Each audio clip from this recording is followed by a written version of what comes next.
Et puis cette agence mondiale de l'environnement devrait aussi avoir des moyens pour faire respecter les règles. Il y a aussi un serpent de mer qui revient régulièrement, c'est celui d'un tribunal pénal mondial pour l'environnement. C'est un de vos chevaux de bataille, Corinne Lepage? Oui, absolument. C'est un de mes chevaux de bataille, tout simplement parce que nous avons assisté au cours des 30 dernières années, d'abord à un certain nombre de drames, dont je dirais que Bhopal est probablement l'illustration la plus macabre. Mais l'affaire du Probo Koala, par exemple, à Abidjan, est aussi quelque chose d'extrêmement grave. Or, on se rend compte que sur des affaires d'une telle gravité, on aurait besoin d'un tribunal pénal international. Et puis, deuxièmement, il y a toutes les atteintes qui sont portées à des biens communs de l'humanité, et des atteintes qui sont extrêmement graves et que les tribunaux nationaux ne peuvent pas forcément poursuivre. Je pense en particulier à ce qui se passe en haute mer, par exemple.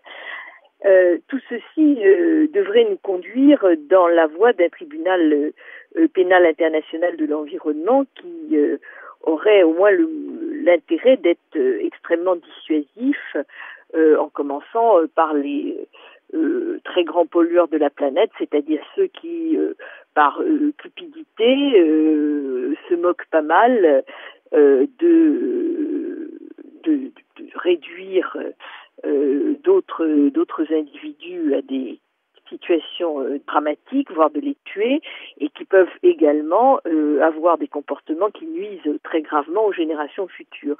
Voilà, donc je pense que c'est quelque chose d'important. C'est un mouvement qui a été lancé il y a plusieurs années déjà par des magistrats, notamment italiens, qui maintenant s'étend. Un certain nombre de pays de représentants de pays sont sur cette ligne. Le président Gorbatchev, président de la Croix-Verte, est sur cette ligne-là. L'association des anciens ministres de l'environnement que je préside et à laquelle participe du reste mon ami Ahmed Alami, qui est ministre de la Santé, pas de l'environnement, mais enfin c'est très proche, travaille également dans cette direction. Qui est celle de défendre l'idée d'un tribunal pénal international. Je pense que ça prendra beaucoup de temps, mais je pense que nous y arriverons. Monsieur Abdelhadim Lafi, vous êtes vous aussi optimiste mais réaliste sur ce tribunal de l'environnement. Vous y croyez? Je crois que pour un certain nombre de phénomènes qui sont arrivés donc ces dernières années, c'est vrai, l'échouage d'un certain nombre de pétroliers, les pollutions qu'ils ont occasionnées, il est entendu, il faut qu'il y ait donc une forme de poursuite qui permet justement de définir les responsabilités et tout ce qui concerne la réparation donc de ces préjudices. Maintenant, au niveau d'un tribunal de l'environnement, sur tous les aspects de l'environnement, sur certains aspects, cela me paraît un peu difficile parce que nous sommes déjà à peine en train de définir un certain nombre de normes et de standards. Et s'il faut juger sur les problèmes d'environnement d'une façon générale, il faut savoir lesquels, il faut qualifier donc ce genre de délit ou de crime, et puis surtout la définition des responsabilités.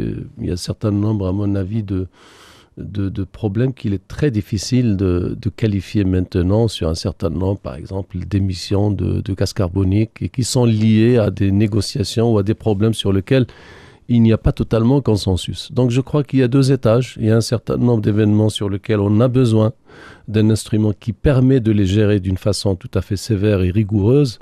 Et sur d'autres aspects, cela me paraît un peu prématuré.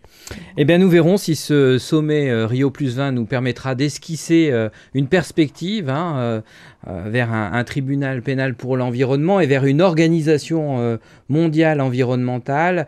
Corinne Lepage, merci d'avoir été parmi nous au téléphone. Monsieur Lafi également, merci. C'est donc la fin de cette émission.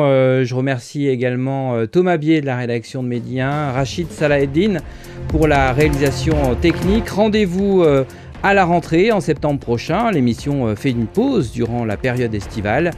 On vous retrouve en septembre.